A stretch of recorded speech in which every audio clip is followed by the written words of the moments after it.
नमस्कार दोस्तों, स्वागत है आपका फिर से एक नए वीडियो में। तो दोस्तों, आपको पता होगा बीएसएनएल थर्ड पीआरसी जल्दी ही फाइनल होने वाली है। ठीक है, अब जल्दी ही फाइनल होने वाली है तो यहाँ पर बहुत ही बड़ी एक दिक्कत आती है कि जो आपका एरियर है वो आपको मिलेगा या नहीं। ठीक है, क्योंकि एरियर के लिए ही तो थर्ड पीआरसी लागू करवाने के लिए बीएसएनएल ईयू काफी टाइम से 2017 से लेके 2025 हो गया, अभी तक मैनेजमेंट पर दबाव बना रही है कि भैया फटाफट से थर्ड पीआरसी फाइनल कर दो। तो इसके पीछे सिर्फ यही कारण नहीं है कि आपकी जो सैलरी है वो इंक्रीमेंट होगी, सैलरी इंक्रीज होगी या फिर कुछ और भत्ते वगैरह मिलेंगे। इसके पीछे एरियर का भी बहुत बड़ा आपके जीवन में फायदा होने वाला है।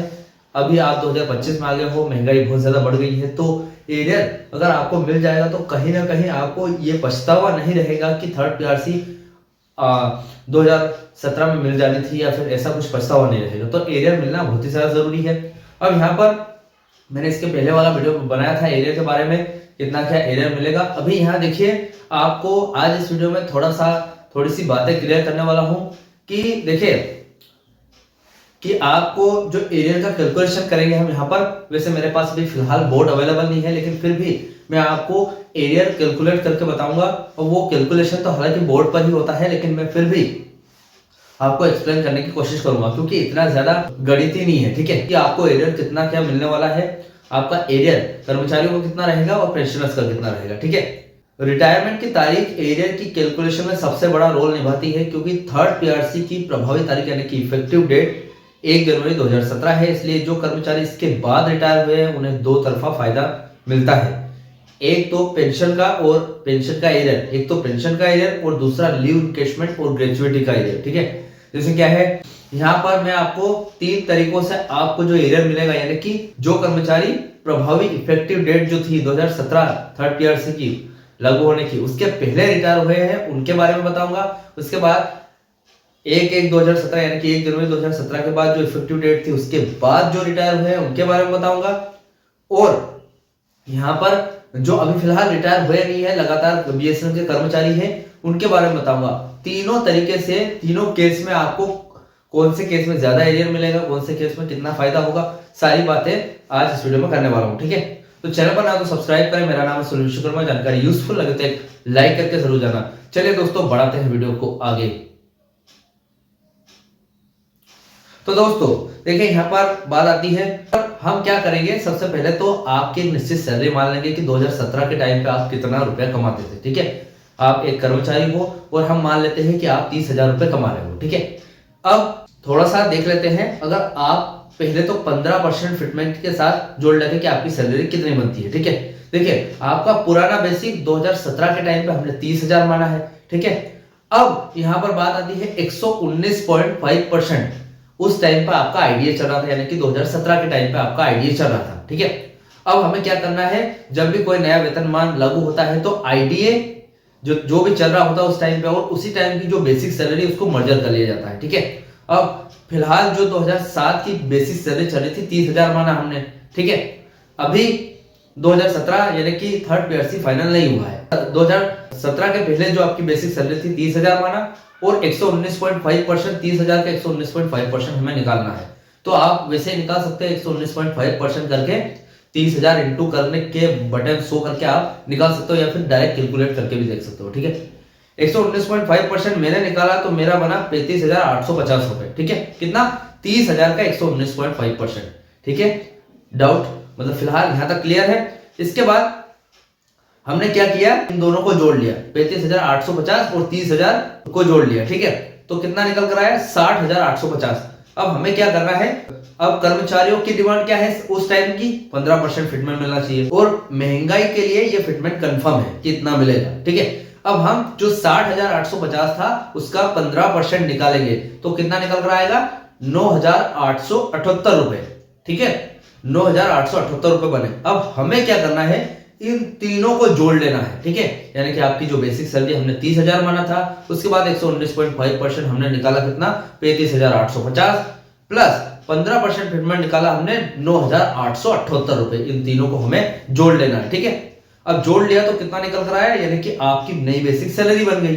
ठीक है, यानी कि थर्ड पीआरसी 2017 के इफेक्टिव डेट के हिसाब से लागू हो गया, तो आपकी बेसिक सैलरी बन गई। अब यहाँ पर 1/1/2017 को नया वेतन कितना बना आपका 75,728 रुपए। तो हम ये जो 2 रुपए का फेरबदल है इसको 28 से 30 कर देते हैं, ठीक है। तो 75,730 रुपए आपके बन के आए। इससे क्या है, हमारे कैलकुलेशन में दिक्कत नहीं आएगी, ठीक है। तो फिलहाल यहाँ तक क्लियर है आपका। फिलहाल सॉरी, इसके लिए सॉरी, मेरे पास बोर्ड नहीं है अभी, लेकिन मैं फिर भी कैलकुलेशन करके बताऊंगा, क्योंकि आपको जानकारी देना, हर एक दिन जानकारी देना बहुत जरूरी है, ठीक है। ठीक है दोस्तों, हमारा सेकंड पॉइंट आता है एरियर।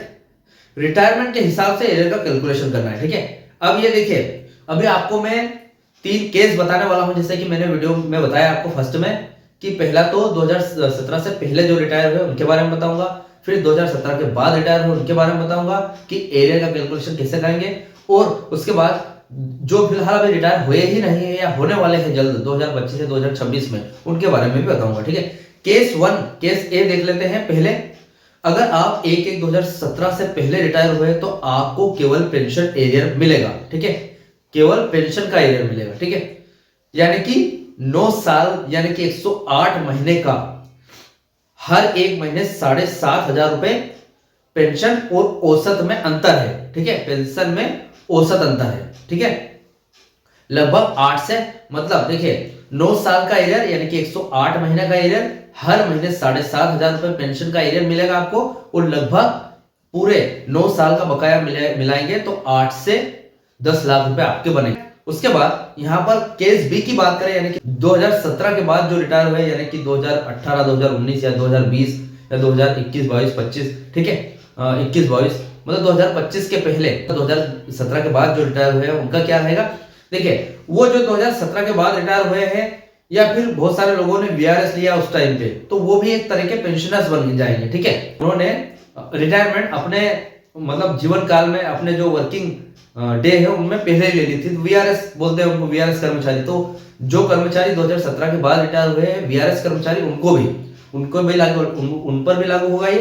तो वर्किंग पीरियड का जो एरियर है वो 3 साल का है। कैसे, जैसे कि आप 2017 से लेके चलो मान के चलिए 2020 में आप रिटायर हुए, ठीक है।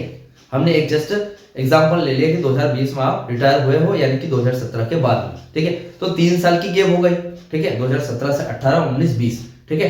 तो ये 3 साल का एरियर आपको 15,000 रुपए के हिसाब से मिलेगा। तो 3 साल में कितने महीने होते हैं, 36 महीने होते हैं, हर महीने आपको 15,000 रुपए मिलेंगे। इस हिसाब से आपको 3 साल के 4.5 लाख रुपए मिलेंगे, ठीक है।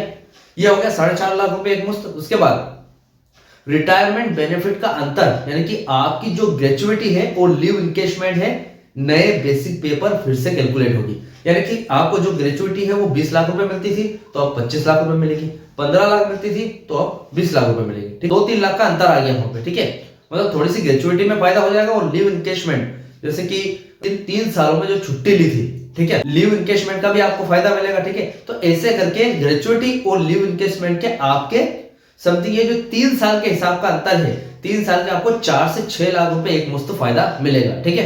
ग्रेचुइटी और यहाँ पर लीव इंकेशमेंट का, दोनों का 4 से 6 लाख रुपए का फायदा हमने निकाल लिया। और उसके बाद यहाँ पर पेंशन एरियर, यानी कि आप 2020 से लेकर 2026 तक रिटायरमेंट हुए, 2020 में रिटायर हो गए थे आप, तो फिर पेंशन एरियर मिलेगा आपको 6 साल का, यानी कि 7.5 लाख के आसपास। अब हम तीनों को यहाँ पर जोड़े तो आपको फर्स्ट में तो 15,000 के हिसाब से 3 साल की जो 36 महीने की जो वो मिली थी, ठीक है, वर्किंग डे का उसका एरियर मिला था, मतलब सैलरी मिली थी, उसका 5.5 लाख रुपए बना था। उसके बाद 6 लाख रुपए आपकी ग्रेचुइटी और लीव इंकेशमेंट का बना था। उसके बाद पेंशन एरियर जो 6 साल का है वो 7.5 लाख के आसपास बना था। मतलब 15 से 18 लाख रुपए आपको पूरे 9 साल का बकाया मिलेगा, ठीक है।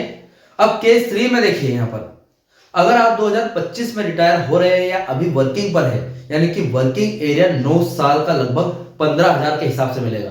मैंने आपको फर्स्ट में जो पहले रिटायर हुए उनका बताया, उनको थोड़ा सा सिर्फ पेंशन एरियर का फायदा मिला, जो 2017 से पहले रिटायर हो गए थे।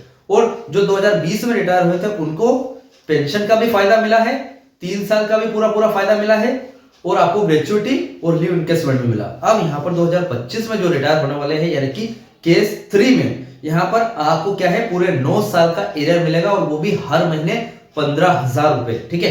तो 108 महीने के 15,000 के हिसाब से कितने बनते हैं, 16 लाख से लेकर 18 लाख रुपए, ठीक है। तो जैसा कि मैंने आपको पहले बताया, मैनेजमेंट इसे 3 से 5 किस्तों में देने का प्रस्ताव रख रहा है, यानी कि 3 से 5 साल में, और 3 से 5 किस्त, मतलब 5 से 7 किस्त भी हो सकते हैं, यानी कि मतलब 5 साल के अंदर आपको मिल जाएगा। ठीक है, अब पेंशनर्स की बात करें तो जो पेंशनर्स है उनके लिए तो जैकपॉट है एक तरह का। ठीक है, आप अपडेट देखते हैं। पेंशनर्स के लिए सबसे बड़ी खबर यह है कि 15 दिसंबर 2025 की मीटिंग के बाद डोट इस बात पर विचार कर रहा है कि पेंशन का एरियर वर्किंग वालों से पहले निपटाया जाए, क्योंकि देखिए वर्किंग वालों का जो एरियर है वो डिपेंड करता है थर्ड पीआरसी पर। थर्ड पीआरसी अभी पेंडिंग में है, मैनेजमेंट के पास अटकी हुई पड़ी है फाइल, तो आगे नहीं बढ़ रही है। ठीक है, तो उसके पीछे यहाँ पर पेंशनर्स तो नहीं यहाँ पर रुकेंगे, पेंशनर्स का जो पेंशन है वो तो डोट से आता है, तो 100% यहाँ पर डोट से आपको फायदा मिलने की उम्मीद है। ठीक है, अब देखिए कहां फंसा है पेज। कुछ अधिकारी चाह रहे हैं कि एरियर को नोशनल सिर्फ कागज पर रखा जाए और नगद भुगतान 2025 से हो। ठीक है, अब यूनियन क्या बोल रही है, यूनियन ने साफ कर दिया है कि भैया जो 2017 से नगद एरियर नहीं मिला तो वो कोर्ट जाएंगे, क्योंकि पेंशनर्स का मामला सीधे भारत सरकार यानी कि डोट से जुड़ा हुआ है, इसलिए उन्हें कैश एरियर मिलने की पूरी संभावना है। ठीक है, अब फाइल की ताजा स्टेटस देख लीजिए। देखिए आज की तारीख में फाइल मैनेजमेंट कमेटी के पास अंतिम चर्चा में है। उम्मीद है कि 15 जनवरी 2026 तक इसे बीएसएल बोर्ड के पास भेजा जाएगा। जैसे ही बोर्ड की मुहर लगेगी आपका एरियर पक्का हो जाएगा। ठीक है, तो देखिए दोस्तों यहाँ पर एरियर का मामला बिल्कुल साफ है। अगर आपको एरियर मिलता है तो 2020 वाले कर्मचारी 2017 के बाद वाले जो कर्मचारी हैं उनको बहुत ही ज्यादा फायदा है, उनको पेंशन का भी फायदा है। उसके बाद 3 साल उन्होंने जॉब की उसका भी फायदा, और 6 साल उनको पेंशन मिली उसका भी फायदा, लीव एनकेसमेंट और साथ में ग्रेचुइटी का भी फायदा, तो उनको ज्यादा फायदा है। लेकिन 2017 से पहले जिन्होंने रिटायर ली उनको सिर्फ पेंशन का एरियर मिलेगा। ठीक है, तो अभी फिलहाल लगातार कर्मचारी है उन्होंने कुछ नहीं किया है, तो उनको भी उतना ही फायदा होगा जो कि 2017 से बाद वाले कर्मचारियों को हुआ था। ठीक है, तो पेंशनर्स को जल्दी मिलने की उम्मीद है एरियर, क्योंकि उनका सीधा डोट से संपर्क है। ठीक है, तो फिलहाल ये अपडेट थी। इस अपडेट से रिलेटेड आपके जो भी डाउट क्वेश्चन वगैरह हो तो मुझे कमेंट बॉक्स में कमेंट कर सकते हैं।